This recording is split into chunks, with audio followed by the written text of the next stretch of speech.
Custo de vida, emprego e desemprego, cesta básica, tarifas públicas, salário mínimo. Agora, na Brasil Atual, a análise do DIEESE. Nós vamos fazer contato agora com o supervisor do escritório do DIEESE em São Paulo, Vitor Pagani. Bom dia, Vitor. Bom dia, Glauco. Vitor, ontem o IBGE divulgou dados mostrando que a indústria brasileira, no período de 6 anos, perdeu 20 mil empresas e 1.400.000 postos de trabalho. Com isso, as indústrias que ainda se mantêm ativas reduziram de porte e passaram a remunerar menos os empregados. A gente sabe que esse fenômeno da desindustrialização ele é um pouco mais antigo do que isso, mas os dados mostram que vem havendo aí um agravamento desse problema que já afeta bastante a economia brasileira, Vitor. Exato, Glauco. O IBGE divulgou ontem a pesquisa industrial anual de 2019 e foi constatado que houve queda no número de empresas, né? Então, de 28,6 mil empresas, o que dá, em termos relativos, uma queda de 8,5%, e queda no número de empregos, né? Então, houve fechamento de 1.400.000 postos de trabalho, né? O que, em termos percentuais, equivale a 15,6%. Né? Essa queda ela ocorre de dezembro de 2013, né, até dezembro de 2019. Então, nós vimos que naquele período da década de 2000, né, até 2013, quando a gente atingiu o ápice ali, né, em termos de número de empresas e de empregos, desde então há uma queda constante, né, que vem se sucedendo ano após ano, né? Então é muito preocupante. A gente sabe que o problema da desindustrialização ele é um problema estrutural, né? Mas nesses últimos anos ele tem se agravado, né? Aí o estudo, a pesquisa indica também, né, que houve queda de remuneração dos trabalhadores, né? Então isso é muito grave, porque a gente sabe que a indústria é um dos setores com empregos de melhor qualidade, né? Que são empregos mais estáveis, que exigem maior qualificação e, portanto, pagam melhor, né? Mas a gente vê que mesmo na indústria houve queda da remuneração dos trabalhadores, né? Só para você ter uma dimensão do dado, né? Em 2010, o salário médio na indústria era de 3,4 salários mínimos. Em 2019, isso caiu para 3,4 salários mínimos, caiu para 3,2 salários mínimos, né? Um outro aspecto interessante, Glauco, que é destacado nos resultados da pesquisa, é que, em que pese a região sudeste, né, continuar concentrando a maior parte do setor industrial, né, então tem 57,7% das indústrias, né, do valor gerado pela indústria de transformação está na região sudeste, houve uma queda nessa participação, né? Então, a região sudeste está se desindustrializando de forma mais rápida do que o restante do país, né?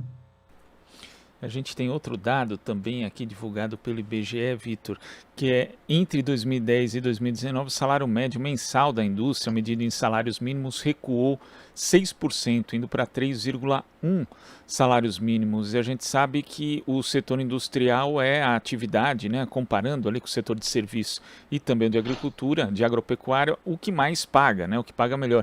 Isso acaba tendo impactos também dentro do consumo interno e pode acabar comprometendo ainda mais as possibilidades de recuperação econômica pós-pandemia? Com certeza, Glauco. Por isso que é necessário que haja uma mudança da política macroeconômica, né? Então, que se estabeleça uma parceria entre o Estado Nacional, os trabalhadores e a iniciativa privada, né, com o objetivo de fortalecer o mercado de consumo interno brasileiro, né, que é o que faz com que a indústria venha para o país, né? A maior parte dos investimentos industriais visam ter acesso ao nosso mercado interno de consumo, né? Que é um país continental com um dos maiores mercados do mundo, né? Então, o fortalecimento do mercado interno ele é essencial para a retomada da indústria, né, e retomada da economia, né? E aí nós temos que pensar numa indústria forte que atenda às necessidades estruturais da população, né? Então, nós temos que ter uma indústria que dê conta de resolver os problemas urbanos, né, seja do transporte coletivo, do déficit habitacional, uma indústria que compõe ali o complexo econômico industrial da saúde, para que forneça todos os insumos, os equipamentos, os medicamentos necessários, né, para o atendimento da população, né? E isso, a gente sabe, não é com uma política neoliberal, né, com Estado mínimo, que vai ser alcançado, né? Então, é necessário fortalecer o mercado interno de consumo, valorizar a geração de emprego de qualidade, com remuneração digna, né? E promover a inclusão social. Então, para ampliar esse mercado, né? Porque a gente observa aqui nos dados da pesquisa do IBGE, um dos setores que tem aumentado a sua participação é o da indústria de produtos alimentícios, né? Que é um setor muito importante, emprega muita gente, está relacionado com todo o agronegócio, né, brasileiro, mas é um setor que não tem tanta tecnologia, né, que ele não é tão sofisticado, né, quanto outros setores que o Brasil também poderia estar desenvolvendo. Esse é um ponto importante também, Vitor, porque os dados do IBGE mostram que o setor industrial, de uma forma geral, ele está ficando, usando as suas palavras, menos sofisticado, né? Em 2019, por exemplo, o faturamento das indústrias extrativas foi de 6,1% do total do setor industrial, que é a maior participação em 10 anos. Lembrando aqui que a indústria extrativa é aquela que tem responsabilidade basicamente por extrair a matéria-prima, enquanto a indústria de transformação faz justamente com essa matéria-prima um bem de consumo, é algo que gera mais valor agregado. E o Brasil está se voltando mais para essa questão de extração. Inclusive, quando a gente pensa no setor de petróleo e gás natural, o governo vai justamente nessa direção, de transformar esse setor praticamente só em indústria extrativa, abrindo mão, por exemplo, do refino, que poderia gerar um produto de um valor maior agregado e, inclusive, retornar aí em termos de ganhos, não só de uma forma geral, mas também de impostos para o próprio Estado. Quer dizer, o caminho do Brasil é de reprimarização com essa desindustrialização, e mesmo a indústria que persistir no país ainda vai ser aquela que gera menos ganhos para o Brasil de uma forma geral, Vitor? Exatamente, Glauco, né? Então, a gente vê falta de investimento em pesquisa, em inovação, não se investe em engenharia, em desenvolvimento tecnológico, e a gente observa a exploração do pré-sal, né, que poderia ser uma oportunidade de alavancar os demais setores, né, da cadeia produtiva, né, da indústria de transformação. Isso, desde 2016, houve uma reversão da política, né? Isso deixou de ser feito, né? Então, a gente tem uma concentração só na atividade extrativista, né?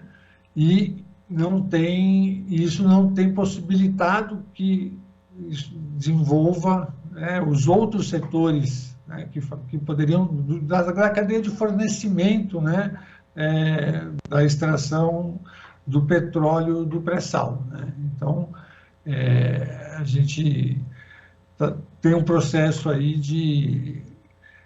A indústria está ficando cada vez menos sofisticada e agregando menos valor para o conjunto da economia, né?